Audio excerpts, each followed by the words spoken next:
Betapa banyaknya lawanku, mereka bangkit menyerangku. Banyak orang berkata tak ada pertolongan. Tuhan, tolonglah anakmu. Tuhan, Engkaulah perisai yang melindungi aku. Ku tak takut kepada lawanku. Engkaulah kemuliaanku yang mengangkat hidupku. Bangkitlah dan tolonglah aku.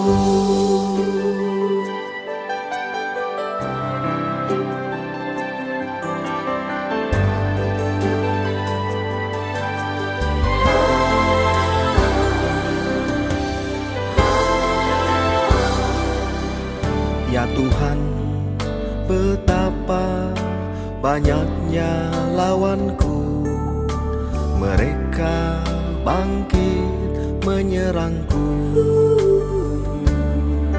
Banyak orang berkata tak ada pertolongan. Tuhan, tolonglah anakmu. Tuhan, Engkaulah perisai yang melindungi aku. Ku tak takut kepada lawanku. Engkaulah kemuliaanku yang mengangkat hidupku. Bangkitlah dan tolonglah aku. Tuhan, Engkaulah perisai yang melindungi aku. Ku tak takut kepada lawanku. Engkaulah kemuliaanku yang mengangkat hidupku. Bangkitlah dan tolonglah aku.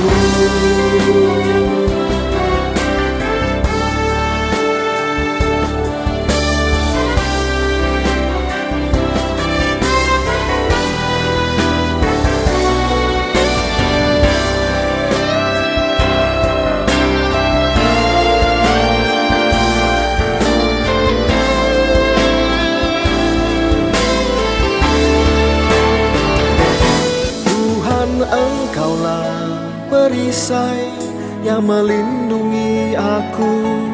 Ku tak takut kepada lawanku. Engkaulah kemuliaanku yang mengangkat hidupku. Bangkitlah dan tolonglah aku.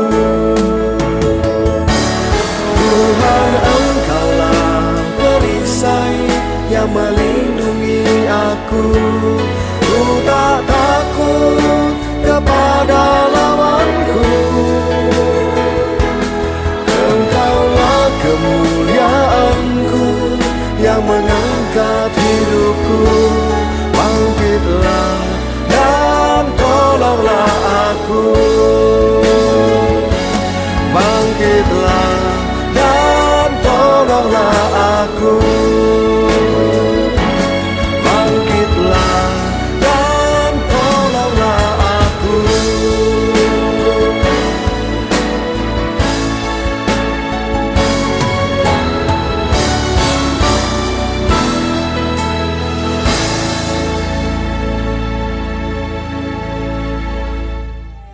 Haleluya, shalom. Shalom. Siapa yang pasti terus merasakan kasih Tuhan di sepanjang hidup kita, boleh lambaikan tanganmu. Haleluya. Mari kita mengucap syukur, kita menari bagi Tuhan. Amin. Kita terus merasakan kasih Allah tidak berkesudahan, dahulu sampai selamanya. Mari kita tepuk tangan, kita jaga semangat kita.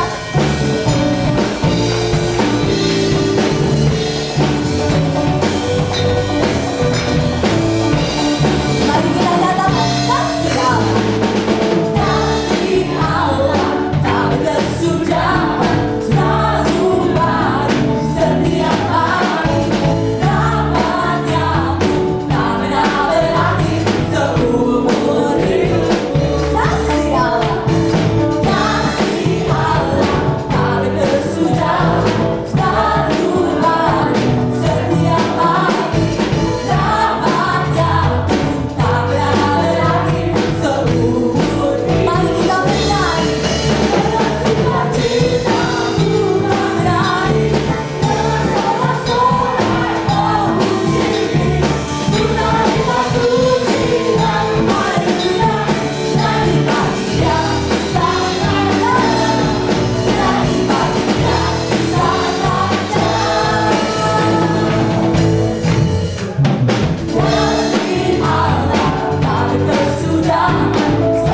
Saya mengasihi engkau dengan kasih Kristus.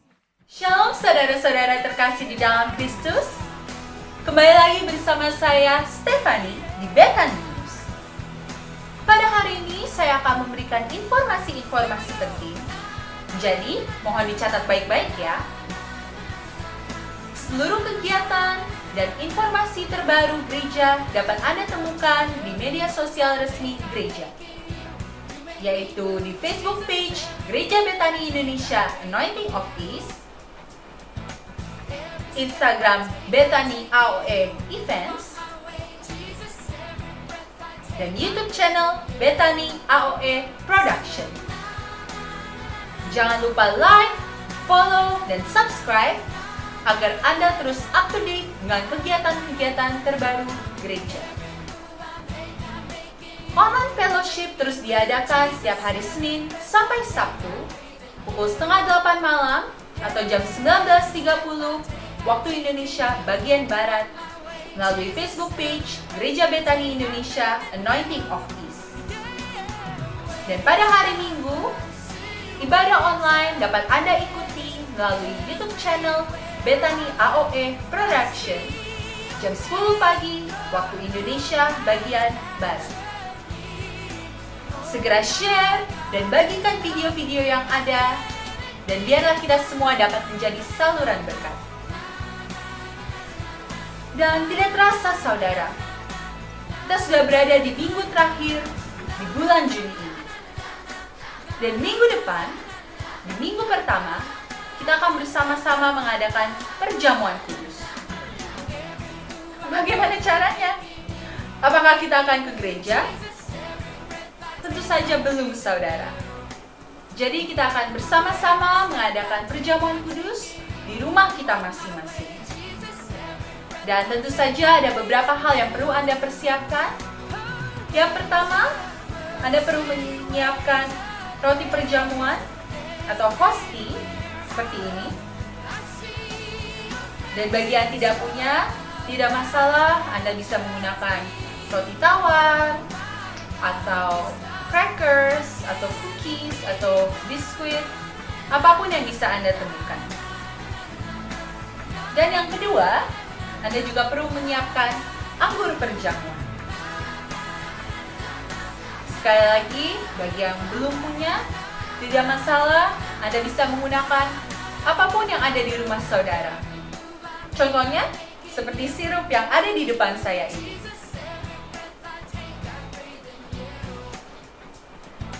Tenang saja saudara, Anda bisa menggunakan apa saja. Karena yang terpenting adalah makna dari perjamuan kudus itu sendiri. Jadi jangan lupa saudara, minggu depan persiapkan hati kita dan persiapkan roti dan anggur perjamuan. Dan yang terakhir, kita sudah diberi banyak sekali kemudahan. Salah satunya dalam memberikan persembahan online. Persembahan dapat ditransfer ke rekening Bank Mandiri Gereja Betani Indonesia. Atau dengan cara yang lebih mudah, yaitu dengan menggunakan QR Code.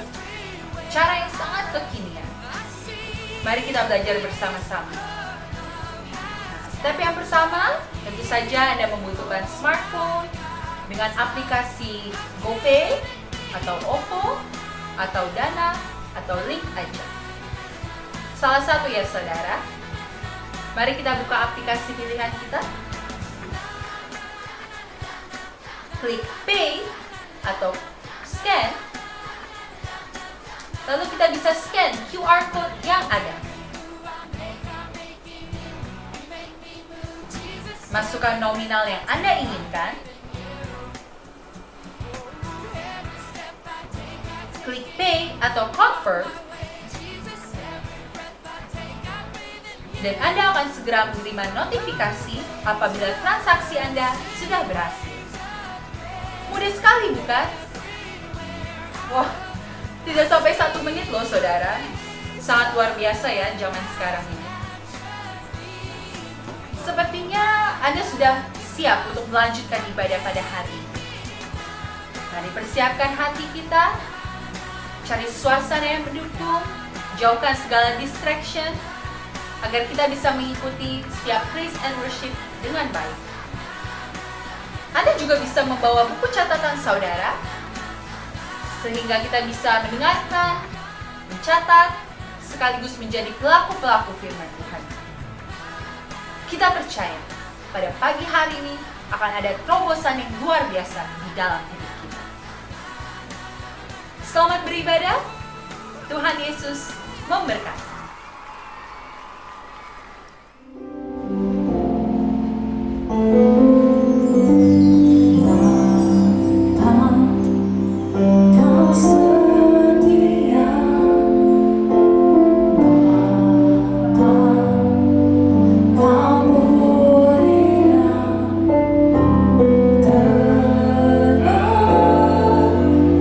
Jiwaku, Abah.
yang ku perlu. Kau setia, kau mulia, Bapa, kau setia. Angkat kedua tangan, pujikan. Kau tunjukkan kasih setiamu, kau menyediakan yang ku perlu. Kau setia, kau mulia, dulu, sekarang, dan selamanya. Kau tunjukkan kasih setiamu, kau menyediakan yang ku perlu. Kau setia, kau mulia, Bapa, kau setia. Kau setia, kau mulia, kau setia, kau mulia, Bapa, kau setia. Dengan segenap hati, kau setia, kau mulia, Bapa, kau setia.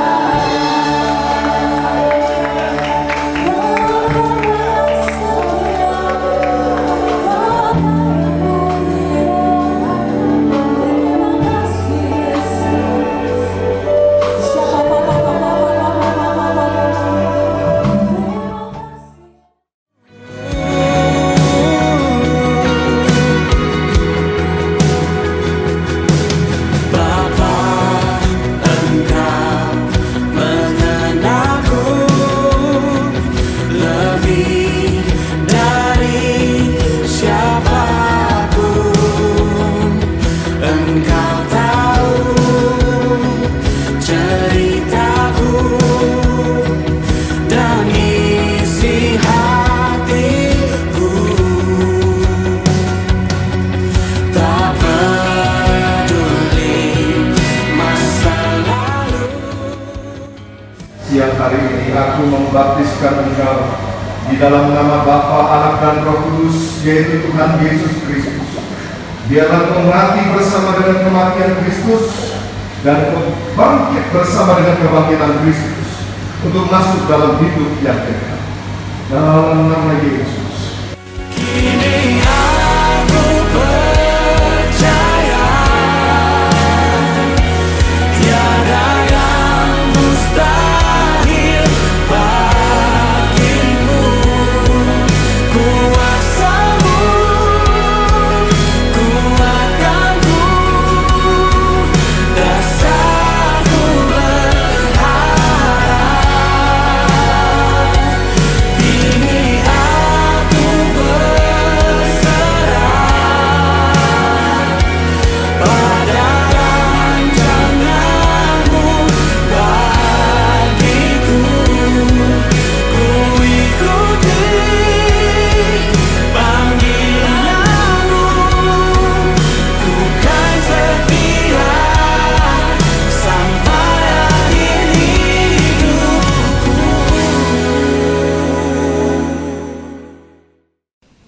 Haleluya, puji Tuhan.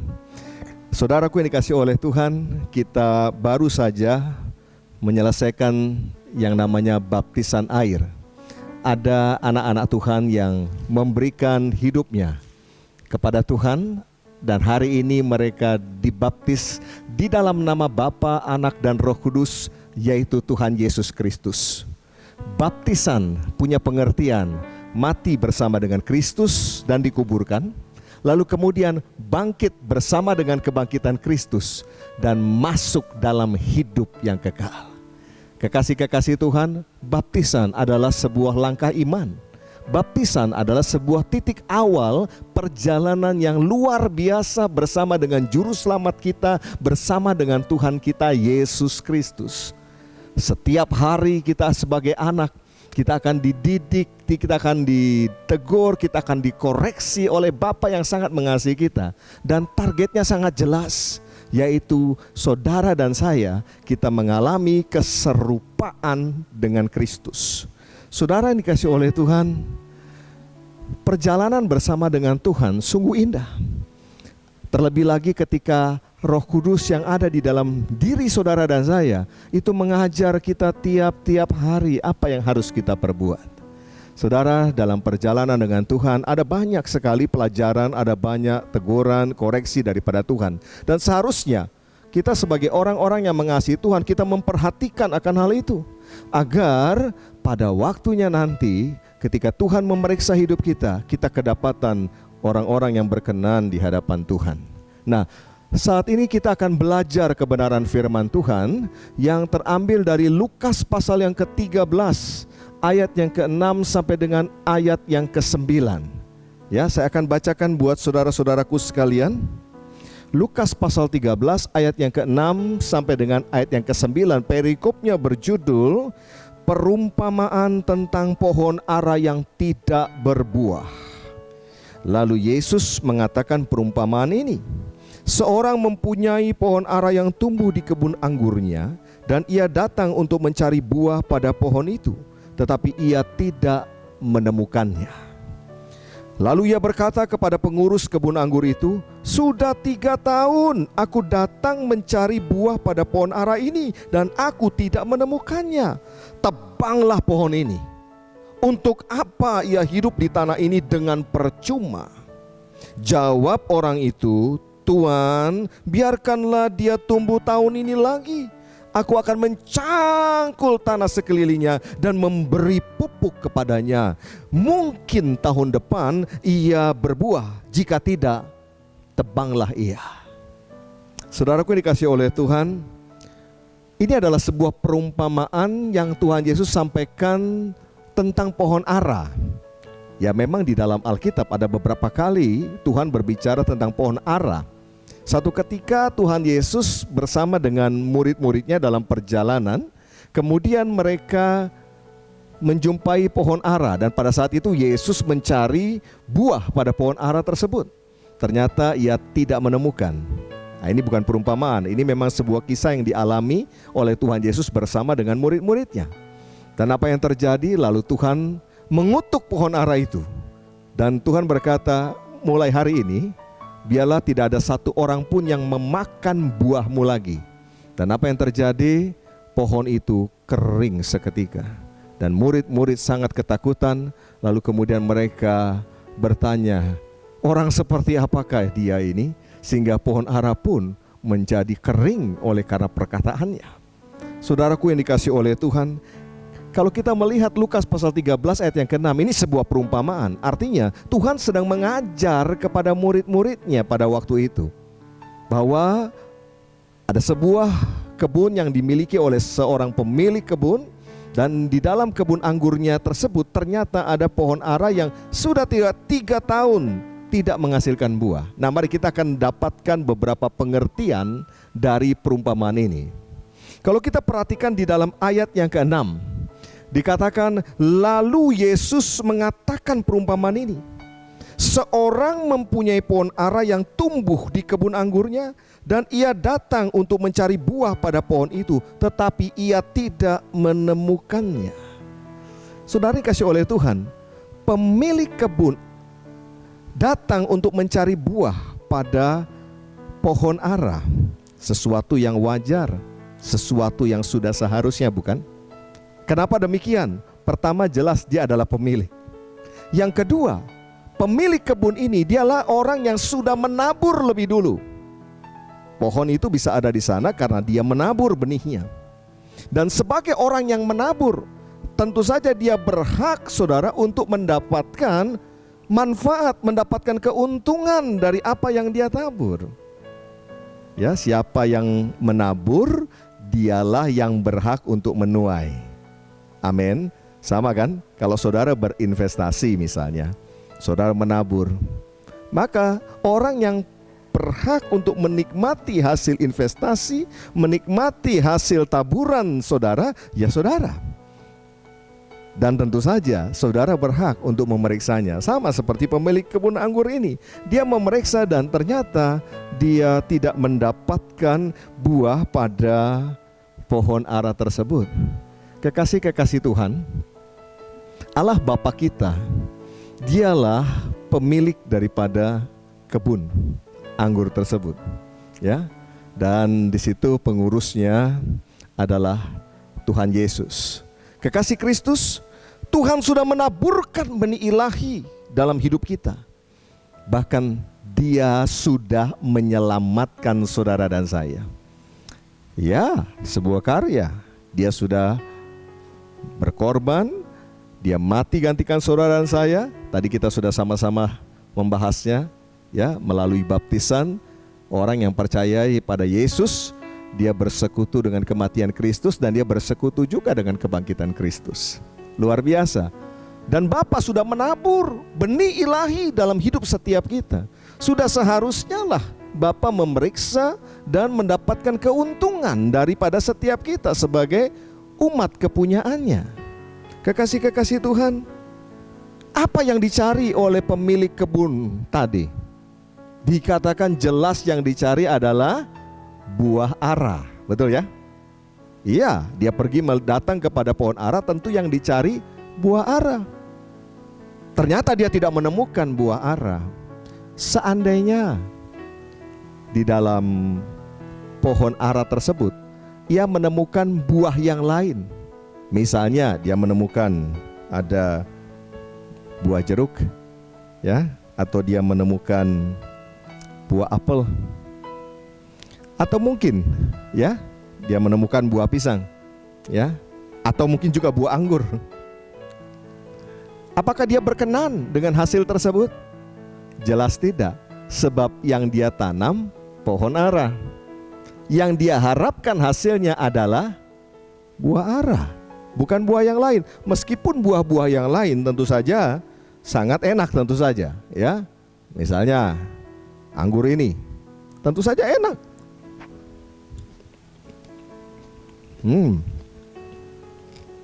Sangat manis.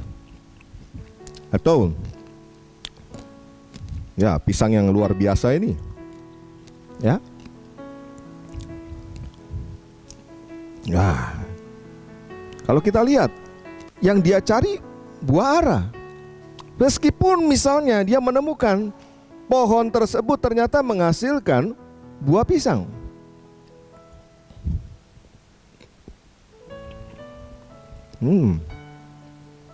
Enak memang, tapi bukan itu yang diharapkan.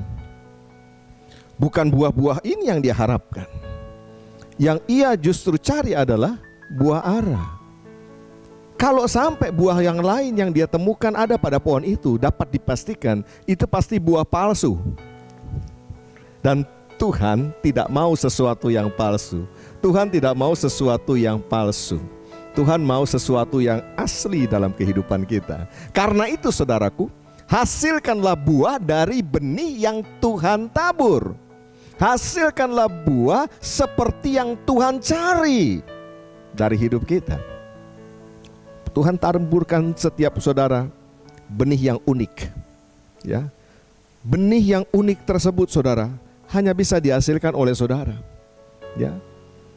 Nah, pertanyaannya begini, kenapa kok ada orang yang menghasilkan buah yang tidak Tuhan cari? Artinya apa? Buah palsu, ya, atau buah imitasi. Kenapa itu bisa terjadi?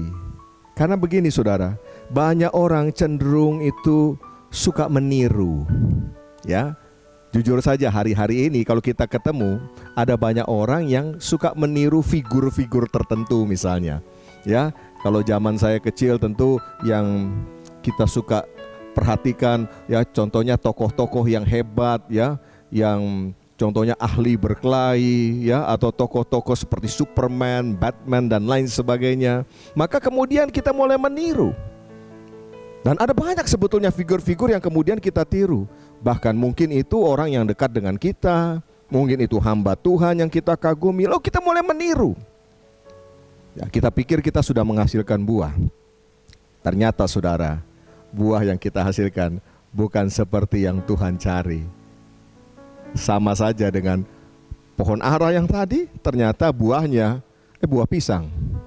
Pohon ara, ternyata buahnya buah apel. Pohon ara, ternyata buahnya buah jeruk. Ya, meskipun menarik, tapi itu bukan buahnya, itu buah palsu. Mari saudara, hargai setiap benih yang sudah Tuhan tabur dalam hidup saudara. Dan ketika Tuhan memberikan benih ilahi itu dalam diri saudara dan saya, maka Dia juga memberikan perlengkapan-perlengkapannya. Ada toolsnya supaya itu bisa menghasilkan. Ada karunia-karunia Roh Kudus yang diberikan, ada talenta-talenta yang diberikan, dan itu sangat bermanfaat, sangat mendukung proses terjadinya hasil yang luar biasa. Saudara, tools itu harus diakui sesuatu yang sangat penting. Oh ya, saya kasih contoh begini. Kalau saudara ingin menggali lubang di tanah, maka tools yang benar haruslah cangkul, itu benar, ya.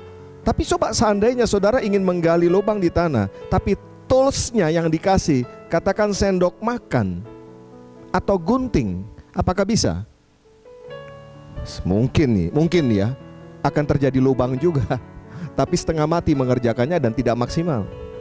Kekasih Tuhan, mari kita belajar dari ayat yang ke-6 ini. Pemilik hidup kita mencari buah yang asli, bukan yang palsu. Mencari yang asli, bukan yang imitasi. Karena itu mari kita sungguh-sungguh menghargai benih ilahi yang Tuhan sudah tabur dalam diri kita, dan itulah yang kita hasilkan. Itulah yang kita lakukan tiap-tiap hari. Ayat yang ke-7, mari kita perhatikan lagi dalam Lukas pasal 13 tadi, saya bacakan. Lalu ia berkata kepada pengurus kebun anggur itu, sudah 3 tahun aku datang mencari buah pada pohon ara ini dan aku tidak menemukannya. Tebanglah pohon ini. Untuk apa ia hidup di tanah ini dengan percuma? Ya.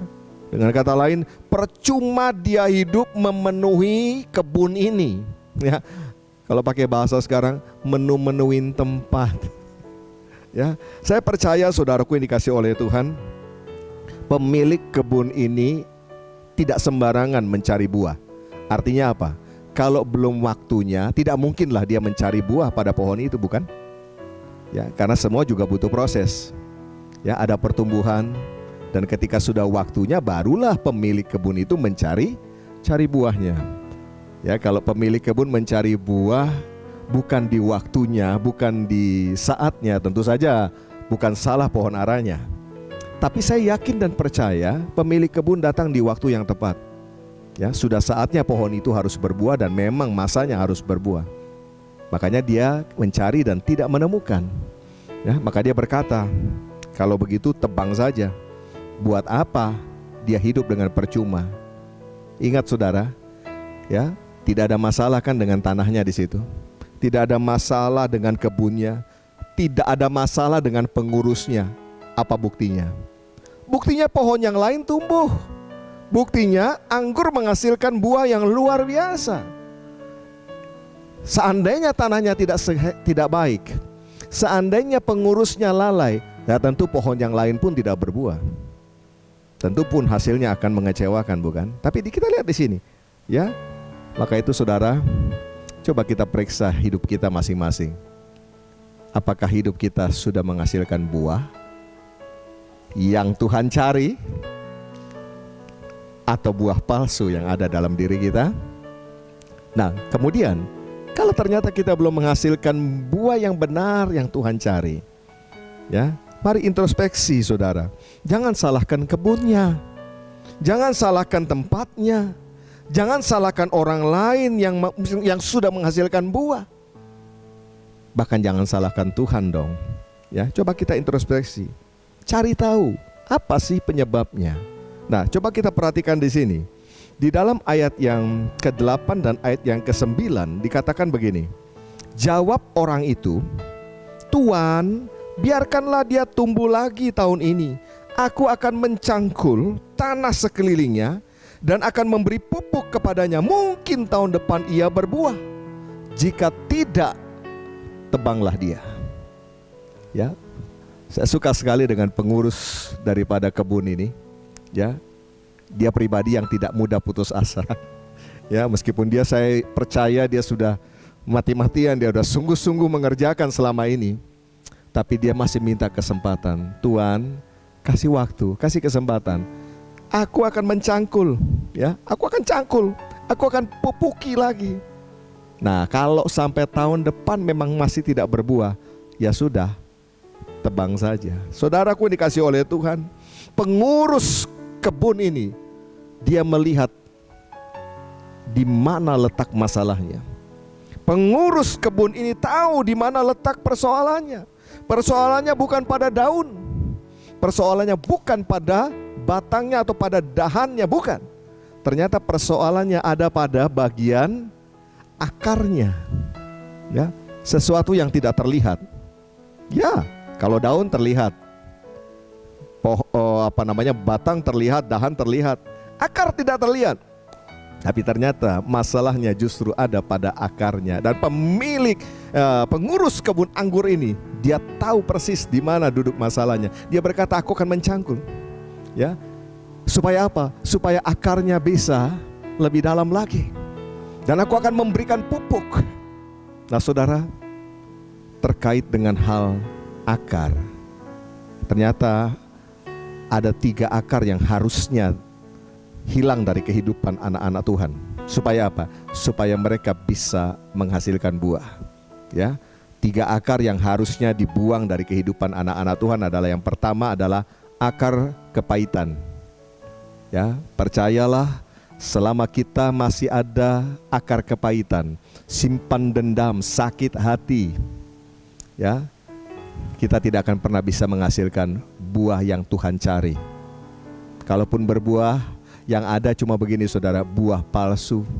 Yang ada cuma buah imitasi. Yang kedua, ya, yaitu yang disebut dengan akar kenajisan. Ya, kalau ada akar kenajisan dalam hidup seseorang, maka dia tidak akan pernah bisa menghasilkan buah yang benar di hadapan Tuhan. Dan yang ketiga, ya, yang disebut dengan akar cinta uang. Nah, saudara dikasih oleh Tuhan, cinta uang, ya, akar dari segala kejahatan. Kekasih-kekasih Tuhan, pengurus kebun tahu, berilah aku 1 tahun lagi, aku akan mengurus semuanya. Aku akan mencangkul tanah di sekeliling, dan aku akan memberi pupuk sehingga dia bisa menghasilkan buah. Jika tahun depan dia masih tidak berbuah, tebang saja. Kekasih-kekasih Tuhan, pupuk seperti apa yang diberikan? Kalau kita lihat dalam terjemahan King James Version, dikatakan pupuk di situ menggunakan kata dung. Dung itu punya pengertian pupuk kandang, saudara. Siapa di sini yang pernah melihat pupuk kandang? Siapa yang pernah pegang pupuk kandang? Ya, saya sering, saudara. Karena dulu saya dibesarkan di kota Jayapura, ya, saya sering berkebun di belakang rumah kami, dan biasanya kami menggunakan pupuk kandang untuk membuat tanaman-tanaman itu menjadi subur. Saudara tahu apa yang menjadi ciri khas daripada pupuk kandang? Yang pasti adalah kotor. Ya, dia bukan pupuk yang bersih, ya, dia akan mengotori. Ketika kita meraba atau memegangnya, bahkan seluruh tangan kita bisa kotor. Dan yang kedua, bau, saudara. Ya, kalau saudara tidak percaya, selesai ibadah ini, cari pupuk kandang, coba saudara pegang dan cium. Ya, saya percaya baunya sangat menyengat. Dan juga begini, saudara, ternyata pupuk kandang itu punya sifat panas. Ya, jadi ketika dia baru saja ditaruh pada akar tanaman, itu akan memberikan rasa panas, saudara. Tapi lihat, pupuk kandang yang kotor, bau, panas, ternyata membuat tanaman bisa menghasilkan buah yang luar biasa. Ternyata bisa membuat tumbuh-tumbuhan itu menjadi subur. Kekasih Tuhan, Tuhan Yesus pengurus kehidupan kita. Dia juga tahu apa yang terbaik buat kita, supaya kita menghasilkan buah. Seringkali kita diizinkan mengalami sesuatu yang kotor, bukan? Untuk apa? Supaya kita bisa menghasilkan buah. Terkadang kita juga diizinkan oleh Tuhan mengalami sesuatu yang bau. Supaya apa? Supaya kita bisa berbuah. Ya, lewat peristiwa-peristiwa kehidupan kita. Kadang-kadang kita juga diberikan ya sesuatu yang membuat panas dalam kehidupan kita. Tapi lihat, justru keadaan yang kotor, yang bau, yang panas membuat kita produktif, membuat kita bisa menghasilkan buah yang Tuhan cari. Sebaliknya, yang baik-baik, nyaman-nyaman saja, manis-manis saja, seringkali justru meninabobokan, yang pada akhirnya membuat anak-anak Tuhan tidak menghasilkan buah yang Tuhan cari. Jadi bagaimana saudara? Kita belajar. Hari ini kita belajar, Tuhan cari buah dari kehidupan saudara dan saya.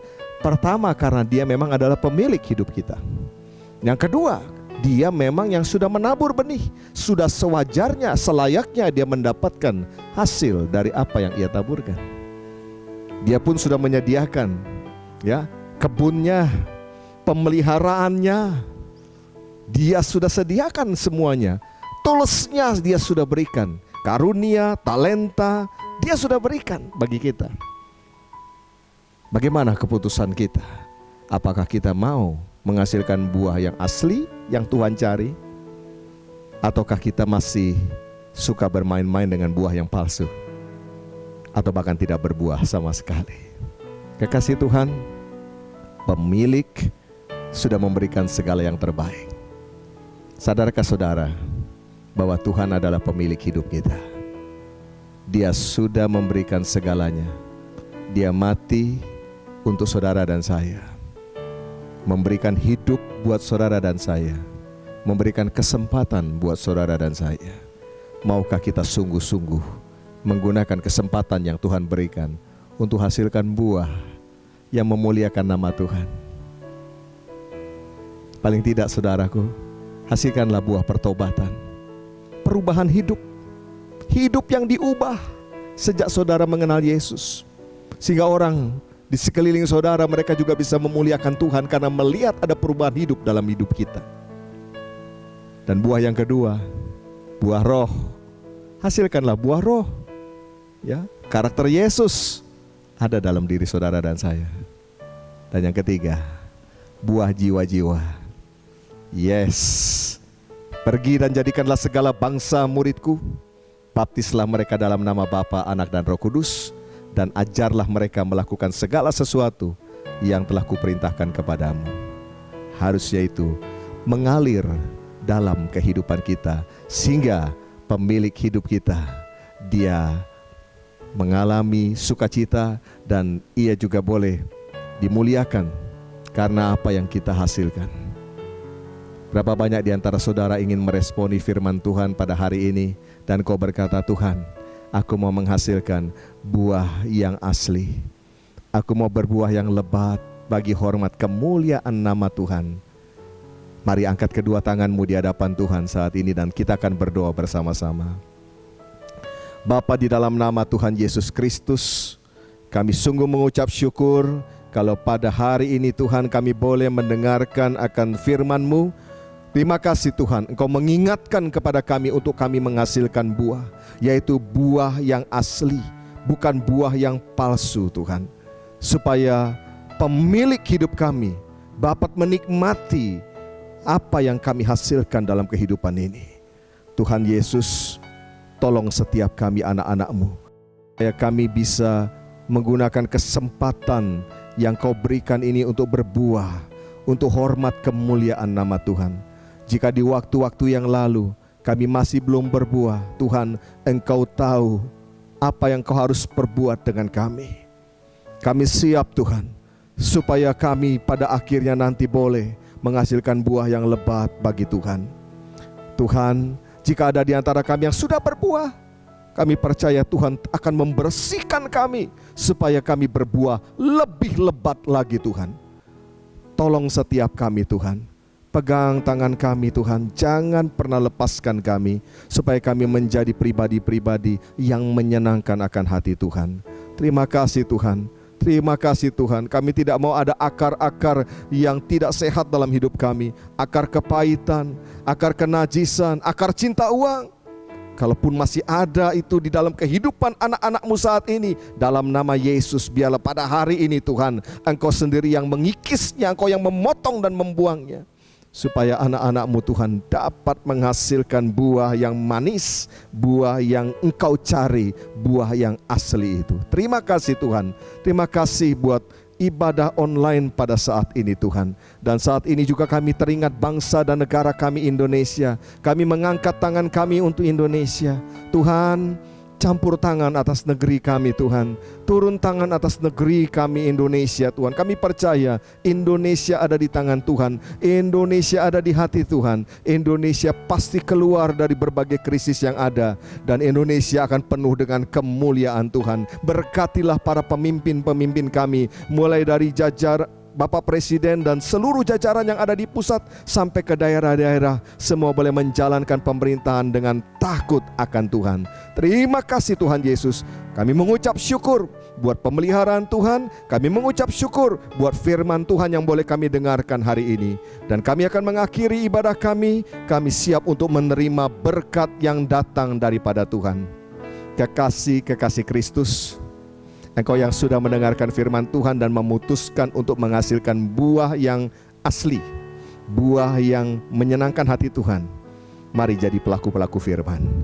Angkatlah kedua tanganmu tinggi, arahkanlah hatimu kepada Bapa di sorga, dan terimalah berkat yang berlimpah-limpah di dalam nama Bapa, Anak dan Roh Kudus, yaitu Tuhan Yesus Kristus, yang menyertai dan memberkati, memulihkan dan mengangkat kita semua, mulai saat ini sampai Maranatha, bahkan sampai selama-lamanya. Yang percaya sudah terima berkat Tuhan, sama-sama berkata amin.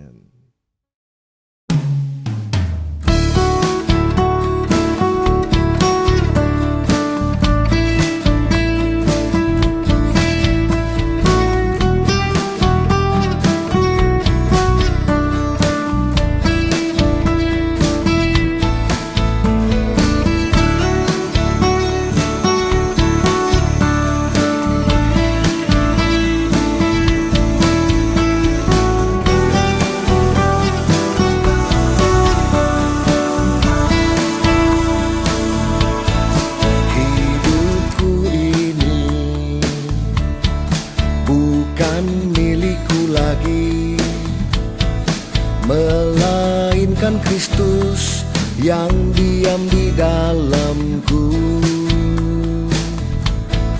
Ku jadi miliknya, ku hidup oleh Roh-Nya yang memimpinku terus untuk miliki buah dalam Roh. Kasih, sukacita, damai sejahtera, kesabaran, kemurahan, kebaikan, kesetiaan, kelemah lembutan, penguasaan diri. Kasih, sukacita, damai sejahtera, kesabaran, kemurahan, kebaikan, kesetiaan, kelemah lembutan, penguasaan diri.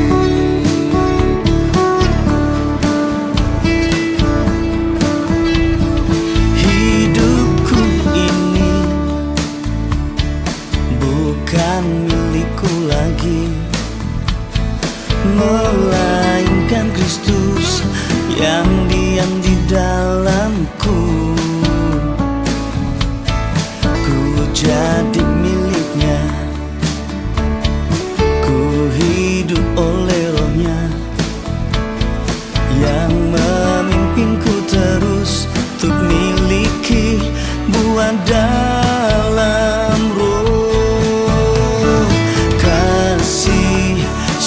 sukacita, damai sejahtera, kesabaran, kemurahan, kebaikan, kesetiaan, kelemah lembutan, penguasaan diri.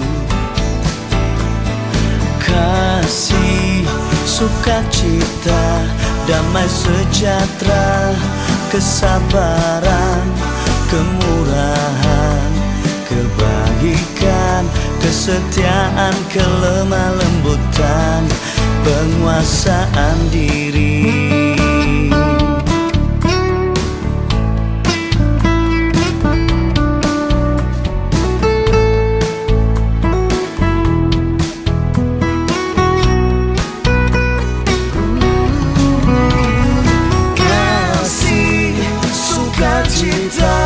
Damai sejahtera, kesabaran, kemurahan, kebaikan, kesetiaan, kelemah lembutan, penguasaan diri.